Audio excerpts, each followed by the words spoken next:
Oke, selamat siang. Assalamualaikum warahmatullahi wabarakatuh. Waalaikumsalam. Salam sejahtera dan salam damai untuk kita semua. Hari ini, hari Senin, tanggal 30 Mei 2016, kami, Jaringan Aksi Lawan Ahok, menggelar konferensi pers di Jalan Guntur nomor 49, tepatnya di Warung Kedai 49. Kami ucapkan terima kasih atas kedatangan rekan-rekan pers, rekan-rekan media, dan teman-teman elemen lawan Ahok. Hari ini kita memberikan peringatan keras kepada Komisi Pemberantasan Korupsi Republik Indonesia yang sampai hari ini masih beralasan belum menemukan niat jahat dan korupsi Gubernur DKI Jakarta Basuki Cahayapurnama alias Ahok. Tentu pernyataan dari KPK RI ini sangat paradoks dengan fakta-fakta hukum, fakta-fakta proses penyelidikan dan penyidikan, baik investigasi dari Badan Pemeriksa Keuangan yang jelas Gubernur Basuki Cahayapurnama sudah menabrak prosedur dari langkah kebijakan yang telah diambilnya. Bahkan dalam kasus Rumah Sakit Sumber Waras, BPK menyatakan ini adalah korupsi yang sempurna. Dari awal sampai akhir telah terjadi proses korupsi di dalam pembelian lahan Rumah Sakit Sumber Waras. Bahkan pada tanggal 21 April tahun 2016 yang lalu, Ketua Yayasan Rumah Sakit Sumber Waras, yaitu Ibu Kartini Mulyadi, sudah menyatakan hanya menerima 355 miliar, sementara Pemprov DKI mengklaim pembelian itu senilai 755 miliar. Pertanyaannya, kemanakah 400 miliar yang lain? Belum lagi kasus barter reklamasi, di mana lagi-lagi melibatkan Ahok, di mana dalam kasus barter reklamasi itu Presiden Direktur Agung Podomoro Line, Bapak Arisman Wijaya, yang sekarang sudah dalam proses di KPK, menyatakan ada dana 6 miliar dalam barter penggusuran Kalijodo dan 392 miliar 13 proyek yang dilakukan oleh Gubernur Ahok tanpa melalui mekanisme anggaran dari Pemprov DKI, bahkan juga bukan merupakan dana CSR. Ini artinya apa? Ketika reklamasi di Teluk Jakarta dipaksakan, nelayan diobrak-abrik rumah tempat tinggalnya, digusur hak ekonomi sosial dan budaya yang katanya dipindahkan ke rusun, tapi nyatanya kondisi ekonomi sosial dan budaya mereka hancur. Dan Gubernur Basuki Cahayapurnama alias Ahok, segala sikap, perbuatan dan kebijakannya jelas bertentangan dengan nilai-nilai pengamalan Pancasila. Kebijakannya tidak berperi kemanusiaan dan beradab, tidak mencerminkan kebijakan yang berkeadilan sosial. Sementara Ahok hari ini berani-beraninya mencalonkan kembali sebagai Gubernur DKI pada Pilkada 2017. Jelas proses hukum belum tuntas. Jelas Ahok terlibat dalam proses kasus korupsi di berbagai kasus.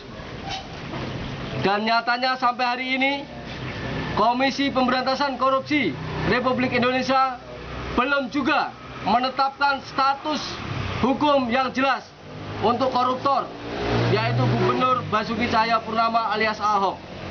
Untuk itu, hari ini suatu kabar gembira kita dalam konferensi pers ini kedatangan Ketua KPK yang baru, yang berani, yang jujur dan tegas, yaitu Bapak Yayan 2M, yang nantinya, kata beliau, akan menyampaikan, akan membocorkan seprindik, karena beliau hari ini hadir sebagai Ketua KPK yang baru. Untuk itu, saya persilahkan untuk Bapak Yayan 2M untuk menyampaikan statementnya, untuk memberitakan kabar baik ini kepada seluruh elemen di Republik Indonesia yang kita cintai. Terima kasih. Saya persilahkan Bapak Yayan 2M. Terima kasih. Assalamualaikum warahmatullahi wabarakatuh. Waalaikumsalam. Salam anti korupsi. Salam anti korupsi. Perkenalkan, nama saya Yayan 2M. Saya sebagai seniman jalanan dan pencipta lagu Ahok Gubernur Barbar. Saya mengucapkan terima kasih kepada yang tergusur dan tertindas, yaitu suara rakyat yang telah memilih saya sebagai Ketua KPK yang baru. Tegas saya katakan selama ini. Selama ini Komisi Pemberantasan Korupsi KPK RI dalam menjalankan tugasnya masih tebang pilih dan memilih dan menebak-nebak. Bahkan hukum menjadi tajam ke bawah dan tumpul ke atas. Seperti saudara-saudara ketahui, bahwa hukum di Indonesia itu bagaikan sarang laba-laba. Dia bisa menjaring orang-orang yang lemah, atau serangga, semut, nyamuk yang lemah-lemah. Tetapi ketika yang lewat burung dara, maka sarangnya hancur dan musnah. Itulah hukum yang ada di Indonesia. Coba kita lihat dari kasus sumber waras. Ahok yang kurang waras itu telah berkorupsi reklamasi pantai Teluk Jakarta, korupsi dana penggusuran alias dana barter reklamasi. Seperti saudara-saudara ketahui, reklamasi yang ada di Teluk Jakarta itu perbuatan barbar. Itu reklamasi yang biadab, reklamasi yang bengis. Pernyataan KPK RI belum menemukan niat jahat dan korupsi Ahok. Itu jelas para pemimpin KPK RI Republik Indonesia 2015-2019 antara lain Agus Raharjo, Basaria Panjaitan, Alexander Marwata, Saud Situmorang, Laude Muhammad Syarif. Mereka, para beliau ini takut alias tidak berani menetapkan Basuki Cahayapurnama alias Ahok sebagai tersangka. Luar biasa, saudara-saudara.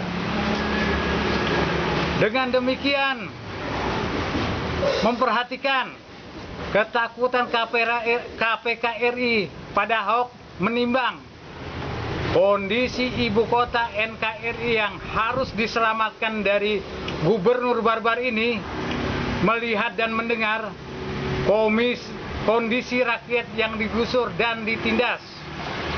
Maka saya sebagai Ketua Komisi Penjarakan Koruptor alias KPK yang baru berani dan tegas menetapkan dan memutuskan bahwa Basuki Cahayapurnama alias Ahok sebagai tersangka. Saya ulangi, sebagai tersangka. Hukum harus kita tegak.